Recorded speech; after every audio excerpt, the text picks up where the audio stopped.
can't see clear, think I'm lost inside, and the end is near. It's just not fair. Hey guys, this is 681 Shadow. Welcome to another video on Genshin Impact. So today I am going to be showing off my build for Zhongli, as well as showing off some gameplay. I recorded it previously, so it's going to be kind of like post-commentary. Let me know what you guys think about the structure that I'm using for this video, and I'll try to improve on it, make things better for when I do other future showcase videos for characters that I build in Genshin, which I do want to do some like more showcase type videos of what I'm doing. Maybe it'll give some ideas for some other people. But yeah, I was really hyped for Zhongli when he got announced, and so I saved up for him. I was able to get him, and he's honestly like my favorite unit to use right now. And I just want to point out real quick, because I know there's a lot of drama in the community right now about Zhongli, about how like whether he's good, he's bad, whatever. I don't understand personally, like after using him as much as I've been using him, I don't understand how people think he's bad. I think he's amazing because, like, for a few reasons. We'll go over that as I go over my build, but he is not meant to be a fizz damage DPS, and that's not how I built him. And because I didn't build him that way, I could see his potential. So yeah, he's not supposed to be like a DPS type of like a auto attack DPS kind of unit. I feel like that's more so, at least from what we know so far, it seems like it's going to be more so Zhao's thing. But once again, we don't know too much, because Zhao isn't out. The only info we have on him was from the closed beta test, so I'm not really going to say anything about that too much. Plus, I didn't play during the beta at all, and I didn't even know this game really existed during the betas. So I'm not gonna go to anything that I don't have info on. But right now for Zhongli, to show off where I am in build-wise, so I'm at level 70. I'll probably 80 him eventually. I just wanted to stop at 70.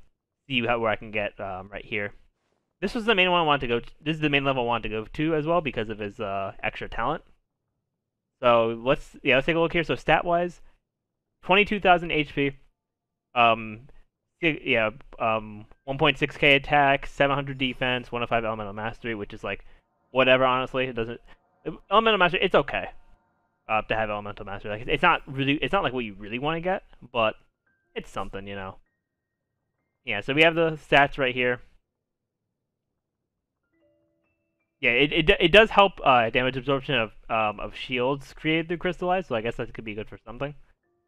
My crit rate is the only thing I need to really work on right now, because like when I'm trying to get, because like for when I'm building characters, like it's kind of like ever evolving for me, right? So it's like I have them here now, but if I get better gear later down the line, I'll put that gear on. So, yeah, this, like, my crit rate is not that great.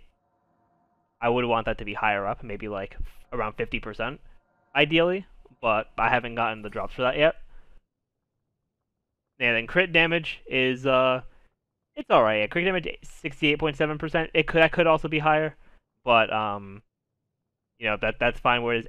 But the main thing for this build for Zhongli is energy recharge. You want to have like at least 160% energy recharge, because you'll start to see your ultimate come back, your elemental burst. You'll see it come back very fast. Your ult will be here very fast. And I've had situations where it gets charged up before its cooldown is over, which I think is kind of wild. So yeah, then last but not least, I have geo damage bonus at 29.4%. I would like to have, I don't have it right now, but I would like to get a geo damage bonus goblet for Zhongli, because that would make his damage just so much better. So, yeah, that's what I have for that. So, weapon-wise, I went with the Favonius Lance. I don't have any 5-star polearms, so I decided to go with this because it gives the energy recharge substat, and then also once I get his crit rate up even more, this will be a little better for me. But critical hits have a 70% chance to generate a small amount of elemental particles, which will generate 6 energy for the character, and this can only occur once every 10.5 seconds. So it's Refine rank 2 right now. I believe at Refine 5, the 70% becomes 100%, so that will be pretty good. So you can just keep regaining even more energy. plus with that extra energy recharge, makes it a pretty nice polearm, honestly. So that's why I'm going with this one for right now. Then for artifacts, I'm running the 2-piece Archaic Petra and 2-piece Noblesse Oblige to get some Geo damage bonus and some Elemental Burst damage on him. And also, my artifacts are not all completely leveled yet. I'm still, trying to get some artifact XP and stuff like that. So what you're seeing here is not like the max the artifacts I have can do, but I'd say it's pretty close. So let's start here. Let's look at the flower. Yeah, for the flower, I have HP, crit rate, energy recharge, attack, and HP. Yeah, main stat is always gonna be HP on the flower, so it's not really. I'm not really worried about the main stats, just the substats, which aren't too bad, but also I feel like could be a little better. Maybe if I get a better flower at some point, I'll put that on. Then I have the plume, which has attack, energy recharge, defense, HP, and elemental mastery. I could get a better flower at some point as well. Not a flower. I could get a better feather piece, because the elemental mastery being at 40, like I wouldn't want that much elemental mastery, honestly. I'd much rather put into like if I had base, if that was flat attack, that'd be really good.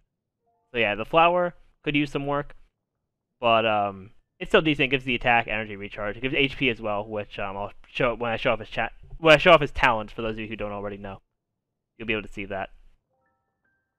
Then next up for the timepiece, I have attack percent, energy recharge, base attack, and then double defense. It's kind of unfortunate. I feel like it'd be a little better if I had like crit rate, crit damage. That'd be kind of nice, but for how long he's been out, it's kind of hard to have like perfect stuff, especially if you didn't pre-farm, which I was not pre-farming because I was still focusing on like my official and stuff like that. But now, especially because I have him leveled up and built pretty nicely, and also my official is also built up pretty solid, I can start to build other characters now, which is what I'm planning to do. And eventually I'll be making some Spiral Abyss content. So if you want to see that and you're enjoying the content so far on Genshin Impact, feel free to hit that subscribe button. The support is greatly appreciated. Now next up we have the Goblet. I have attack percent here as well. And this one gives Elemental Mastery, which still has a high number of Elemental Mastery, which is not the most important thing ever, but like if that was once again flat attack, crit damage, that would be more desirable. But we have Elemental Mastery, energy recharge, crit rate, and HP percent.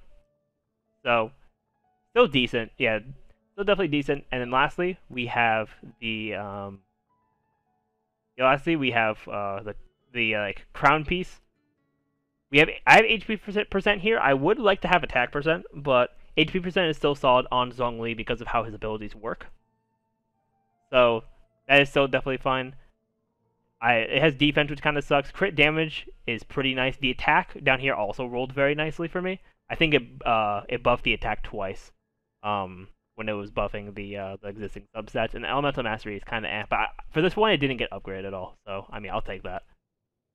So yeah, that's the build I'm running right now. It's not perfect at all. Like I'm sure like better numbers can be achieved with Zhongli, but this is what we're rocking. This is what I'm rocking right now. It'll get better as time goes on as I get some more artifacts. If I get a Geo damage Goblet, that would be absolutely amazing. Let me just make sure none of these are Geo damage while I'm looking at it. I don't have the cryo damage one, but yeah, I don't think I have a Geo damage.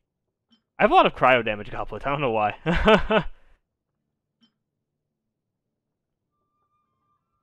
Yeah, this one had attack percent, but it was kind of bad. It is what it is. It's still solid. Alright, but let's move on now. Well, once again, also, C0. I pulled the one Zhongli, and that's really it. So, yeah, C0 on him. And then for talents, I have his normals at level 4. Because I was leveling them up at first, but then I decided to finally pick my direction with Zhongli, which was not at all for his normal attacks. So I'm not going to be leveling this up anymore, really. I more so am going to focus on leveling up his Dominus Lapidus and Planet Befall, which I'm sure a lot of you have seen what these do. But Dominus Lapidus, in short, drops the Stone Steel, which deals AoE Geo damage every like couple seconds, which will help out. Which will also give you energy recharge. And that's for the press one. And then if you hold it, he does like a little like AoE thing that can destroy. It can destroy Geo constructs. Yeah, it can destroy enemy Geo constructs and creates a shield, which the shield is really crazy. Yeah, it scales based off his max HP, so if you have a high HP stat, the shield is going to be yeah, his shield is going to be really good. So, and not only that, but also I believe it's this one. Yeah. So plus, yeah, adding his shield effect from Dominus Lapidus to his Resonant Waves talent gives him a 5% increased shield strength every time the shield takes damage, up to 5 times. So basically, as he's taking damage, his shield will get stronger for the first 5 hits it takes, unless it breaks. If it breaks, then that it is what it is. But his shield at the beginning there gets stronger as it gets stronger as you as it gets hit, which is really good, honestly. So yeah, that's his E, and then his Q, or his Elemental Burst, Planet Befall. Brings down a meteor with a pretty good AoE, by the way, especially at C0.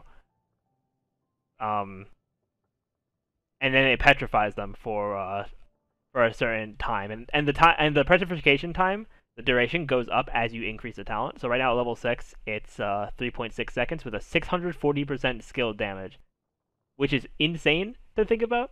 Because if we go to another character, like for example, let's go to Official, right? Because both these characters have an elemental burst that will hit 1 time on each enemy. Official's damage modifier for Midnight Phantasmagoria is 291%. Zhongli's is 640%. And he stuns the enemies. If that's not like crazy, I don't know what is. And the energy recharge is super low, which makes that energy recharge, it just makes its energy keep coming back, and you're really able to have an ult spam build. And it's only a 12-second cooldown too. If you have short cooldown, low energy cost, you're just gonna be able to keep doing this over and over again. And you can make this do good damage with the extra geo damage bonus. I'm running Noblesse to get that elemental burst extra damage. But now let's go take a look at some gameplay that I recorded, and I'll just talk about what's going on there. Okay, so this footage right here, I recorded this when I was doing some co-op runs for some artifacts for Zhongli. So yeah, in this we don't have any other geo allies, because having extra geo allies with Zhongli will increase his energy recharge, because there's more geo constructs, which from his E will gain some extra resonance. So as we see here, I put down the E, got to get that energy recharge going passively, and then I was able to pop my first ultimate pretty quickly there. And just from popping one ultimate, I had almost half my energy back. And see, right there, I have my ultimate back before the cooldown's even over, so I can just pop it again and get that petrification back, which can help out. Like if I'm in co-op, it'll help out my other allies. But if I'm not in co-op, I can switch to my DPS and get some more, either my DPS or my supports that will lead up to my DPS, and get some more damage there. So then I set up another one of the steals, so I can get some more energy recharge off of the Ruin Guard, and then pretty much it's just a rinse and repeat here of just putting down the make sure the steal is down, and then basically just spamming my ult, because with this build with the energy recharge, it's very spammable, and honestly this is how Zhongli shines the most. So yeah, the steal went down there, so I put it back up. And yeah, then another ult comes out, and honestly, yeah, I feel like this is the sort of best way to build this character. I don't know if I show off the shield too much in this. I was more so just focused on getting the steals up. And this was also done. Yeah, this was also recorded a bit, but I think I leveled up one of my HP percent artifacts a bit more after I recorded this. So the damage numbers may not be as accurate in this video, but I didn't change up. Yeah, I still had all the same artifacts on him that I have now. I think I just leveled up a couple after I was doing this run. But yeah, then there we go. With that one, did about 20k. Yeah, he does about like 20k ish on on a crit, and then and he does about 11 or 12k with the build I have right now on just a normal elemental burst. So yeah, that is my Zhongli build. He's definitely really good right now, but I do want to do more and get him to be even stronger. But definitely let me know in the comments below what you think about Zhongli, what you think about the build that I showed off today. But yeah, with that, guys, thank you all so much for watching. Remember to leave a like, comment on the video, subscribe, and I will see you all next time.